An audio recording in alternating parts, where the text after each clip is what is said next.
వదిలేసి తన సాక్షి చెబుతుంది. చూసి ఈయన క్రీస్తు కాడా, ఈయన దేవుడు కాడా,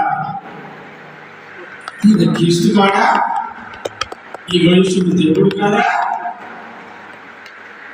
ఉన్నట్టు చెప్పుకున్నాడు. ఆయనే క్రీస్తు, ఆయనే దేవుడు అని చెప్తాడు. నాలుగు కూడా నేను చెప్తాను. ఇంతగా రెండు కూడా చెప్పండి. లేదా చెప్పండి. సరే దేవుడు ఎంత వైపు సందేహం హెచ్కెల్ గన్ను 24వ అధ్యాయం